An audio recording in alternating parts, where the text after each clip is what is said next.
السلام عليكم ورحمة الله وبركاته. بسم الله الحمد لله والصلاة والسلام على رسول الله وبعد. அல்லாஹ் சுப்ஹானஹு வ தஆலா தன்னுடைய திருமறையில் குறிப்பிடுகின்றான், வலிதுகப்பிருல்லாஹ அலா மா ஹதாக்கும் வலஅல்லக்கும் தஷ்குரூன். அல்லாஹ் சுப்ஹானஹு வ தஆலாவை நீங்கள் புகழுங்கள். அல்லாஹ் சுப்ஹானஹு வ தஆலா உங்களுக்கு நேர்வழி தந்திருக்கின்றான். அதனால் அல்லாஹ் சுப்ஹானஹு வ தஆலாவை பெருமைப்படுத்துங்கள், அல்லாஹ்வுக்கு நன்றி செலுத்துங்கள். ரமதான் மாதம் முழுவதுமாக அல்லாஹ் சுப்ஹானஹு வ தஆலாவை வணங்கக்கூடிய வாய்ப்பை பெற்றிருக்கின்றோம். அல்லாஹ் சுப்ஹானஹு வ தஆலாவிடம் பாவ மன்னிப்பு கேட்கக்கூடிய வாய்ப்பை பெற்றிருக்கின்றோம். அல்லாஹ்வுக்காக நோன்பு இருக்கக்கூடிய வாய்ப்பை பெற்றிருக்கின்றோம். அல்லாஹ்வுக்காக சதக்கா ஜக்காத் செய்யக்கூடிய வாய்ப்பை நாம் பெற்றிருக்கின்றோம். இதெல்லாம் மிகப்பெரும் ஹிதாயா. அல்லாஹ் சுப்ஹானஹு வ தஆலா நம் மீது வைத்திருக்கக்கூடிய அருளுடைய அடையாளம், அல்லாஹ் சுப்ஹானஹு வ தஆலாவுடைய அன்பினுடைய அடையாளம். இதற்கு நாம் அல்லாஹ் சுப்ஹானஹு வ தஆலாவுக்கு நன்றி செலுத்த வேண்டும், அல்லாஹுவை புகழ வேண்டும். எப்படி புகழணும், எப்படி அல்லாஹுவை பெருமைப்படுத்தணும்? ஈதினுடைய நாளில் அல்லாஹ் சுப்ஹானஹு வ தஆலாவை பெருமைப்படுத்த வேண்டும். அல்லாஹு அக்பர், அல்லாஹு அக்பர், அல்லாஹு அக்பர், அல்லாஹு அக்பர், லா இலாஹ இல்லல்லாஹு, அல்லாஹு அக்பர், வலில்லாஹில் ஹம்த். அல்லாஹ் சுப்ஹானஹு வ தஆலா தான் வணங்க தகுதியானவன். அல்லாஹுவை அன்றி வேறு யாரும் வணங்க தகுதியானவர் அல்ல. அல்லாஹ் சுப்ஹானஹு வ தஆலா தான் மிகப்பெரியவன். அல்லாஹ் சுப்ஹானஹு வ தஆலாவை அன்றி வேறு யாரும் மிகப்பெரியவர்கள் கிடையாது. அல்லாஹ் சுப்ஹானஹு வ தஆலா தான் ஷரியத்தை உண்டாக்கியவன். அல்லாஹ் சுப்ஹானஹு வ தஆலா தான் ஹலாலாக்கக்கூடியவன். அல்லாஹ் சுப்ஹானஹு வ தஆலா தான் ஹராமாக்கக்கூடியவன். அவனை இன்றி வேறு யாரும் எதையும் ஹராமோ ஹலாலோ ஆக்க முடியாது. அல்லாஹ் சுப்ஹானஹு வ தஆலாவை பெருமைப்படுத்துகின்றோம், அல்லாஹுவை புகழுகின்றோம். அல்லாஹ் சுப்ஹானஹு வ தஆலா நமக்கு ஹிதாயத் செய்ததற்கு. இப்போ சுப்ஹானல்லாஹ், இப்படியான உள்ளத்தோடு நாம் ஈதில் இருக்க வேண்டும். இந்த ஈது பெருநாள் என்பது உண்மையிலேயே முஸ்லீம்களுக்கு சந்தோஷமான நாள். இந்த ஈது பெருநாளில் மாஷா அல்லாஹ் குளித்து, இந்த ஈது பெருநாளில் திடலுக்கு போய் தொழுது, நண்பர்களை சந்தித்து, உறவினர்களை சந்தித்து, உணவுகளை பரிமாறி, அழகான ஆடை உடுத்தி, சந்தோஷமான ஒரு நாளாக இந்த ஈதனுடைய நாளை கழிக்க வேண்டும். இது இபாதா. சந்தோஷமாக இருப்பது இபாதா. ஈதனுடைய நாளில் கவலையிலையோ, ஈதனுடைய நாளில் சண்டையிலையோ, ஈதனுடைய நாளில் பிரச்சனைகளில் ஈடுபடுறது அப்படிங்கிறது மிக பெரும் தவறு என்பதை நாம் புரிந்து கொள்ள வேண்டும். அதே நேரத்தில் ஈதனுடைய நாளில் அல்லாஹ் தடுத்த காரியத்தை செய்வதும் மிக பெரும் தவறு. ஈதனுடைய நாளில் சினிமா பார்ப்பது, ஈதனுடைய நாளில் இசை கேட்பது, ஈதனுடைய நாட்களில் இதையெல்லாம் செய்வது மிக பெரும் தவறு, மிக பெரும் குற்றம். அல்லாஹ் சுப்ஹானஹு வ தஆலாவுக்காக நம்முடைய வாழ்க்கையில் மாற்றத்தை ஏற்படுத்த வேண்டும். அல்லாஹ் சுப்ஹானஹு வ தஆலா எதை விரும்புகின்றானோ அதை செய்ய வேண்டும். அன்பானவர்களே, ரசூலுல்லாஹி ஸல்லல்லாஹு அலைஹி வஸல்லம் அவர்கள் மதீனாவுக்கு செல்லும் பொழுது அங்கே என்ன பண்ணிட்டு இருந்தாங்கன்னா, 2 பெருநாட்கள் கொண்டாடிட்டு இருந்தாங்க. அந்த 2 பெருநாட்களை நபி ஸல்லல்லாஹு அலைஹி வஸல்லம் கேட்டாங்க, இது என்ன 2 பெருநாட்களை கொண்டாடுறீங்கன்னு கேட்கும் பொழுது, யா ரசூலுல்லாஹ், நாங்கள் ஜாஹிலியா காலத்தில் இருக்கும் பொழுது, இஸ்லாம் அல்லாத காலத்தில் இருக்கும் பொழுது, அல்லாஹுவை வணங்காது அல்லாஹுக்கு இணை வைக்கக்கூடிய காலத்தில் இருக்கும் பொழுது நாங்கள் இந்த 2 பெருநாட்களை கொண்டாடினோம் என்று சொல்லுவாங்க. அதே பெருநாளை தான் நாங்கள் தொடர்கின்றோம் சொல்லும் பொழுது ரசூலுல்லாஹி ஸல்லல்லாஹு அலைஹி வஸல்லம் சொன்னாங்க, இந்த 2 பெருநாளை விடவும் சிறந்த 2 பெருநாட்களை அல்லாஹ் தந்திருக்கின்றான். அதுதான் ஈதுல் ஃபித்ர், ஈதுல் அத்ஹா என்று. ஒன்று நோன்பு பெருநாள், இன்னொன்று ஹஜ்ஜி பெருநாள். இந்த 2 பெருநாட்களும் அல்லாஹ் சுப்ஹானஹு வ தஆலாவால் முஸ்லீம்களுக்கு சந்தோஷமான நாளாக அறிவிக்கப்பட்ட நாட்கள். அல்லாஹ் சுப்ஹானஹு வ தஆலாவுடைய அருள்களும் அல்லாஹுடைய பரக்காவும் இறங்கக்கூடிய நாட்கள். இந்த 2 நாட்களும் தான் சிறந்த நாட்கள் அப்படின்னு ரசூலுல்லாஹி ஸல்லல்லாஹு அலைஹி வஸல்லம் சொன்னாங்க. அப்போ இதிலிருந்து நம்ம என்ன புரிஞ்சுக்கிறோம்னா, முஸ்லீம்களுக்கு இந்த 2 நாட்கள் தான் பெருநாட்கள் அப்படிங்கிறத. இந்த 2 நாட்களை தான் ரிலீஜியஸ் ஃபெஸ்டிவலாக, பெருநாட்களாக நாம் எடுத்துக்கொள்ள வேண்டும். அது மட்டுமல்ல, மற்ற எந்த ரிலீஜியஸ் ஃபெஸ்டிவலுக்கும் விஷ் பண்ணுறதோ, கொண்டாடுறதோ, அதில் பார்ட்டிசிபேட் பண்ணுறதோ தப்பு அப்படிங்கிறத நாம் இதிலேருந்து புரிஞ்சிக்க முடியுது. ஏன்னா ரசூலுல்லாஹி ஸல்லல்லாஹு அலைஹி வஸல்லம் மற்றது எல்லாத்தையுமே ரிஜெக்ட் பண்ணியிருக்கிறாங்க அப்படிங்கிறது அந்த ஹதீஸின் வழியாக புரிகின்றது. அன்பானவர்களை, இந்த ஈதினுடைய நாளில் அல்ஹம்துலில்லாஹ் அல்லாஹ் சுப்ஹானஹு வ தஆலா நமக்கு ஆரோக்கியத்தோடு, நம்மளுடைய தாய் தந்திருக்கு, நம்மளுடைய பிள்ளைகளுக்கு ஆரோக்கியத்தோடு இந்த ஈதை அடையக்கூடிய வாய்ப்பை நமக்கு அல்லாஹ் சுப்ஹானஹு வ தஆலா தந்திருக்கின்றார். அல்ஹம்துலில்லாஹ், அல்ஹம்துலில்லாஹ் வ ஷுக்ர். அல்லாஹ் சுப்ஹானஹு வ தஆலாவுக்கு தான் எல்லா புகழும் புகழ்ச்சியும். அல்லாஹ் ரப்புல் ஆலமீன் தான் புகழுக்குரியவன், புகழ்ச்சிக்குரியவன் என்கின்ற இந்த ஒரு விஷயத்தை நம்மளுடைய உள்ளத்தில் நாம் சுமந்து கொள்ள வேண்டும். அன்பானவர்களே, இந்த ஈதினுடைய நாளில் மிக மிக முக்கியமானது, நமக்கெல்லாம் தெரிஞ்ச சுன்னாக்கள் நிறைய இருக்குது. ஈதினுடைய நாளில் குளிக்கணும், ஈதினுடைய நாளில் அழகான ஆடைகளை உடுக்கணும், நறுமணம் பூசணும், ஒரு வழியாக போகணும், வரும்பொழுது இன்னொரு வழியாக வரணும், திடலில் தொழுகணும். சுப்ஹானல்லாஹ், திடலில் தொழுகிறது அப்படிங்கிறது ரொம்ப ரொம்ப முக்கியமான சுன்னா. ரசூலுல்லாஹி ஸல்லல்லாஹு அலைஹி வஸல்லம் அவங்க திடலில் தான் தொழுதுருக்கிறாங்க.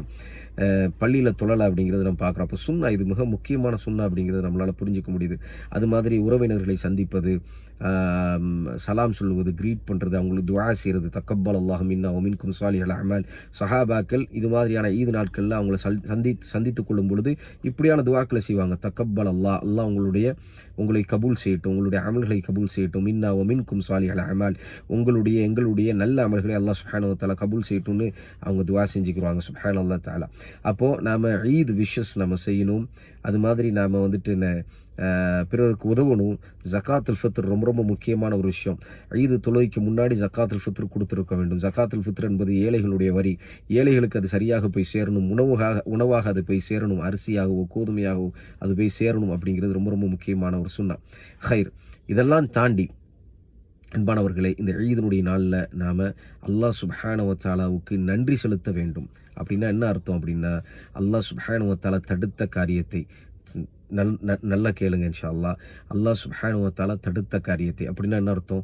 சினிமா பார்ப்பது, இசை கேட்பது, கெட்ட வார்த்தை பேசுவது, கோள் பேசுவது, புறம் பேசுவது, தொழுகையை விடுறது, இது மாதிரியான விஷயங்கள் அல்லாஹ் சுப்ஹானஹு வ தஆலா தடுத்த, அல்லாஹ்வுக்கு பிடிக்காத, அல்லாஹ் சுப்ஹானஹு வ தஆலா அருவருப்பாக பார்க்கக்கூடிய பாவ காரியங்களை இந்த ஈதினுடைய நாளில் செய்கிறது அப்படிங்கிறது மிக பெரும் துரோகம். அல்லாஹ் சுப்ஹானஹு வ தஆலா நமக்கு ஹிதாயத் செஞ்சிருக்கிறான். நம்ம முஸ்லீமாக இருக்கின்றோம். அல்லாஹ் சுப்ஹானஹு வ தஆலாவுக்கு நன்றி செலுத்துவது என்பது இதுதான். அல்லாஹ் சுப்ஹானஹு வ தஆலா தடுத்த காரியத்தை நாம் விட்டுவிட வேண்டும். அல்லாஹ் சுப்ஹானஹு வ தஆலா ஏவியதை நாம் செய்ய வேண்டும். அல்லாஹ் சுப்ஹானஹு வ தஆலாவுக்காக நாம் தொழுகையில் ஈடுபடணும். ரமதான் முடிஞ்சிருச்சுன்னா தொழுகை முடியலை சகோதரர்களே. ரமதான் முடிஞ்சிச்சு அப்படின்னா உண்மை பேசுவது முடியலை. ரமதான் முடிஞ்சிச்சு அப்படின்னு சொன்னால் தவறான விஷயங்களை பார்க்கறது இனிமேல் நம்ம பார்க்கலாம் அப்படின்னு கிடையாது. ரமதானுக்கு பிறகும் நாம் ரமதானில் என்ன செஞ்சோமோ, எதற்கு முயற்சி செய்தோமோ, அல்லாஹ்வுக்காக என்னென்ன நன்மையான காரியங்களுக்கு முயற்சி செஞ்சோமோ, மிக குறிப்பாக தொழுகை, நம்ம இதை அப்படியே தொடரணும் அப்படிங்கிறது தான் மிக மிக முக்கியமானது. அதே போல் ரமதான் முடிஞ்சதுக்கப்புறம் ஷவ்வால் மாதத்தில் நம்ம இருக்கிறோம். இந்த ஷவ்வால் மாதத்தில் யார் 6 நோன்பு வைப்பார்களோ, இந்த மாதத்தில் யார் 6 நோன்புகளை வைப்பார்களோ அவர்களுடைய அஜர் என்ன தெரியுமா? அவங்களுடைய கூலி என்ன தெரியுமா? ரசூலுல்லாஹி ஸல்லல்லாஹு அலைஹி வஸல்லம் சொன்னாங்க, ஒரு வருஷத்துக்கு நோன்பு வச்ச மாதிரியான நன்மை கிடைக்கும். சுப்ஹானல்லாஹ், எவ்வளோ மிக முக்கியமானது. ரமதானை தொடர்ந்து 6 நோன்பு அவர் வைத்திருக்க வேண்டும். வைத்தால் வருடம் முழுவதுமாக நோன்பு இருக்கக்கூடிய நன்மையை அவர் பெற்றுக்கொள்வார்னு நபி ஸல்லல்லாஹு அலைஹி வஸல்லம் சொன்னாங்க. ஆகவே அல்லாஹ் சுப்ஹானஹு வ தஆலா நமக்கு அருள் செய்திருக்கின்றான். அந்த அருளை நாம் புரிந்து கொள்ள வேண்டும். அல்லாஹ் சுப்ஹானஹு வ தஆலா நமக்கு நிரப்பமாக நிறைய விஷயங்களை தந்திருக்கிறான். அப்போ அல்லாஹ் சுப்ஹானஹு வ தஆலாவுக்கு நாம் நன்றி செலுத்தணும். இது மாதிரியான சந்தோஷம் மீண்டும் மீண்டும் வர வேண்டும் என்கின்ற அந்த அந்த துஆவை நாம் செய்யணும். அது மாதிரி இன்றைக்கி இருக்கக்கூடிய சூழலில் முஸ்லீம்கள் அங்கங்கே கஷ்டப்பட்டுட்டு இருக்கிறாங்க. ஃபலஸ்தீனில் பல ஏரியாக்களில், இந்தியாவில் பல ஏரியாக்களில் இந்த மாதிரியான பல இடங்களில் முஸ்லீம்கள் நெருக்கடிக்கும், முஸ்லீம்கள் அல்லாஹ்வுடைய எதிரிகளால் பாதிக்கப்பட்டு இருக்கிறாங்க அப்படிங்கிறத நம்மளுடைய கண்களால் பார்க்க முடியுது. இதே நிலையில் அல்லாஹ் சுப்ஹானஹு வ தஆலா நமக்கு சுபிட்சமான வாழ்க்கையை தந்திருக்கிறான். அப்போ நம்ம என்ன செய்யணும்னா அந்த மக்களுக்காக துஆ செய்யணும். இந்த நாளில் அல்லாஹ் சுப்ஹானஹு வ தஆலா அந்த மக்களுடைய துன்பங்களை அல்லாஹ் சுப்ஹானஹு வ தஆலா அகற்ற வேண்டும். அல்லாஹ்வுனால முடியும். அல்லாஹ் சுப்ஹானஹு வ தஆலா அவனுக்கு முடியாதது ஒன்றுமே கிடையாது. அல்லாஹ் சுப்ஹானஹு வ தஆலா நாடினான் என்றால் கஷ்டப்படக்கூடிய, துன்பத்தில் இருக்கக்கூடிய, பட்டினியாக இருக்கக்கூடிய, நெருக்கடியில் இருக்கக்கூடிய முஸ்லீம்களை அல்லாஹ் சுப்ஹானஹு வ தஆலா அவர்களுக்கு சுபிட்சமான வாழ்க்கையை தரப்போதுமானவனாக இருக்கின்றான். அல்லாஹ் ஒரு சோதனைக்காக இதை செய்து கொண்டிருக்கின்றான். அல்லாஹ் சுப்ஹானஹு வ தஆலா நிச்சயமாக நம்மளுடைய துஆவை நிச்சயமாக கேட்பான்.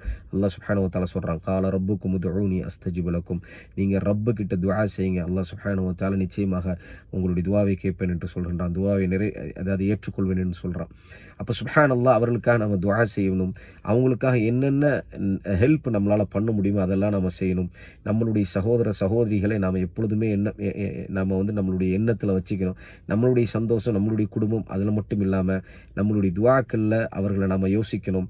முஸ்லீம்கள் குறிப்பாக ஃபலஸ்தீனில் மிக மிக நெருக்கடிக்கு உள்ளாக்கப்பட்ட இவர்கள் நாளை அல்ஹம்துலில்லாஹ் நல்ல ஒரு நிலைக்கு அவங்க வரணும் அப்படிங்கக்கூடிய ஒரு துஆ அப்படிங்கிறது நம்மளுடைய வாழ்க்கையில் இருந்துகிட்டே இருக்கணும். குறிப்பாக இந்த நாளில் இருக்கணும். அவர்களை நினைச்சு கவலைப்படணும். அல்லாஹ் சுப்ஹானஹு வ தஆலா நமக்கு தந்த உணவுகள், நமக்கு தந்த ஆடை, நமக்கு தந்த சந்தோஷமான வாழ்க்கை அவர்களுக்கு இல்லையே அப்படின்னு நாம் அல்லாஹ் சுப்ஹானஹு வ தஆலாவிடம் அழுது அவர்களுக்காக துஆ செய்ய வேண்டும். இப்படிப்பட்ட ஒரு நல்லெண்ணம் நமக்கு இருக்கணும் அப்படிங்கிறது இந்த ஈதில் மிக முக்கியமான விஷயம் அப்படிங்கிறத எனக்கும் உங்களுக்கு நான் நினைவு கூர்றேன். ஆகவே அல்லாஹ் சுப்ஹானஹு வ தஆலாவை புகழ்ந்து, அல்லாஹ் சுப்ஹானஹு வ தஆலா எதை நமக்கு வாழ்க்கை முறையாக தந்திருக்கின்றானோ அந்த வாழ்க்கை முறையை, அந்த இஸ்லாத்தை நாம் முழுமையாக பின்பற்றக்கூடிய நல்ல மக்களாக ஆக வேண்டும். அல்லாஹ் எதை தடுத்திருக்கின்றானோ, அல்லாஹ்வுடைய தூதர் ஸல்லல்லாஹு அலைஹி வஸல்லம் எதை தடுத்திருக்கிறார்களோ அதை முழுமையாக தடுத்து வாழக்கூடிய நல்ல மக்களாக அல்லாஹ் சுப்ஹானஹு வ தஆலா ஆக்கி அருள் புரிவானாக. வாஹிரு தஅவானா அல்ஹம்துலில்லாஹி ரப்பில் ஆலமீன். அஸ்ஸலாமு அலைக்கும் வரஹ்மத்துல்லாஹ்.